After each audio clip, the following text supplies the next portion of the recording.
नमस्कार। आज 22 जून 2025 है और आज हम बात कर रहे हैं मध्य पूर्व की। जो हमारे पास लेख और नोट्स हैं वो दिखाते हैं कि इजराइल और ईरान के बीच तनाव बहुत बहुत ज़्यादा बढ़ गया है। हाँ, बिल्कुल। और इसमें अब एक नया मोड़ आया है, अमेरिका का सीधा दखल। सही। तो आज हम इन्हीं स्रोतों के आधार पर इस पूरी उलझी हुई स्थिति को समझने की कोशिश करेंगे। परत दर परत। चलिए शुरू करते हैं। तो सबसे पहले बात करते हैं हाल की घटनाओं की। पिछले कुछ हफ्तों से क्या चल रहा है? इजराइल और ईरान एक दूसरे पर सीधे मिसाइलें दाग रहे हैं। हाँ, और सूत्रों की माने तो 13 जून से इजराइल ने ईरान के कुछ सैन्य और खास तौर पर परमाणु ठिकानों पर हमले किए हैं। और उनका दावा क्या है, मतलब क्यों किए हमले? उनका कहना है कि ईरान परमाणु हथियार बनाने के बिल्कुल करीब पहुंच गया था, तो एक तरह से रोकने की कोशिश। अच्छा, और ईरान ने क्या किया? जाहिर है वो चुप तो नहीं बैठे होंगे। नहीं, बिल्कुल नहीं।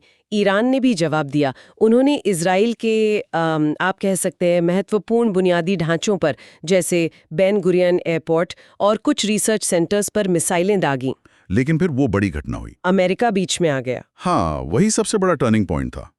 अमेरिकी B-2 बॉम्बर्स। B-2 ये तो बहुत शक्तिशाली बॉम्बर है। जी हाँ। बहुत भारी बम गिराने की क्षमता रखते हैं ये। और इन्होंने ईरान के 3 प्रमुख परमाणु स्थल नतांज, इस्फहान और फोर्डो वहां बमबारी की। और अमेरिकी राष्ट्रपति का क्या कहना था इस पर? सूत्रों के मुताबिक राष्ट्रपति ट्रंप ने इसे एक शानदार सैन्य सफलता कहा और ईरान को सीधी चेतावनी दी, या तो शांति चुनो वरना नतीजा त्रासदी होगा। ये साफ कर दें कि ये जानकारी हमें सिर्फ स्रोतों से मिली है, हम किसी का पक्ष नहीं ले रहे हैं। बिल्कुल, हम सिर्फ विश्लेषण कर रहे हैं। और इन हमलों का मतलब जमीनी असर क्या रहा, लोगों पर, इमारतों पर? असर तो काफी गंभीर रहा है। ईरान के जो हालिया हमले हुए इजराइल पर, उनमें कम से कम 20 लोगों के घायल होने की खबर है।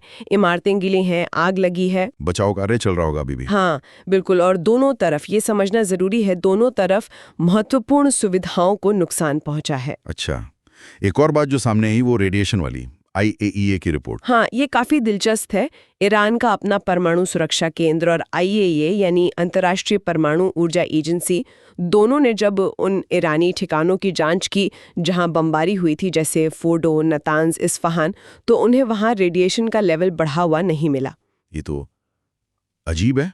मतलब अमेरिका भारी बमबारी कर रहा है परमाणु ठिकानों पर और रेडिएशन नहीं बढ़ा। हाँ, स्रोत यही बताते हैं। लेकिन फिर भी ईरान इसे जंगल का कानून बता रहा है। बिल्कुल। IAEA की रिपोर्ट्स के बावजूद ईरान ने अमेरिकी कार्रवाई को अराजकता कहा है और ये भी साफ कर दिया है कि वो अपना परमाणु कार्यक्रम नहीं रोकेंगे, वो जारी रखेंगे। तो ये विरोधाभास सा लगता है ना?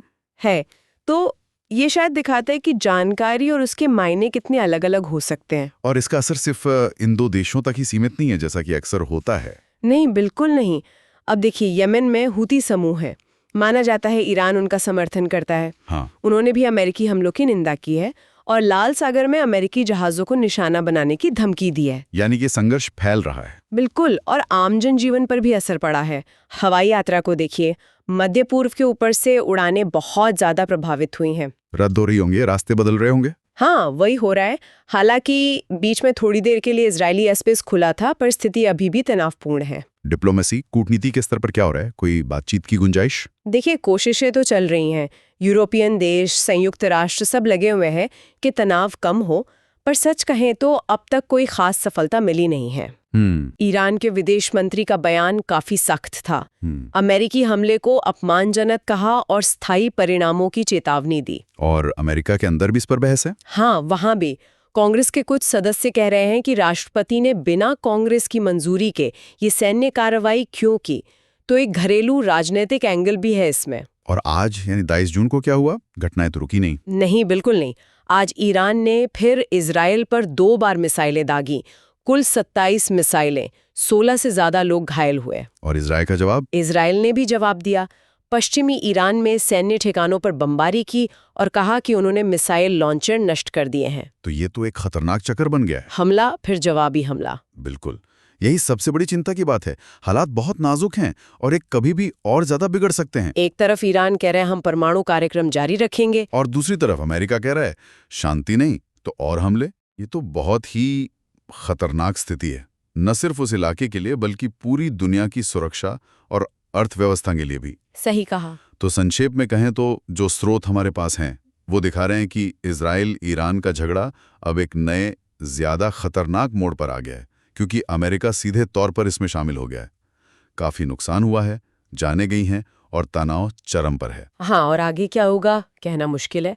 इन सब जानकारियों को अगर हम देखें तो एक सवाल मन में आता है, ये जो हमले और जवाबी हमलों का चक्र चल रहा है और ईरान और अमेरिका दोनों अपने कड़े रुख पर अड़े में हैं, तो वो कौन सी परिस्थितियां होंगी या क्या बदलना होगा जिससे ये रुकी हुई सी डिप्लोमेटिक बातचीत फिर से शुरू हो सके?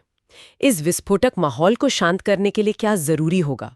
ये वाकई एक बड़ा सवाल है, शायद इस पर सोचना चाहिए।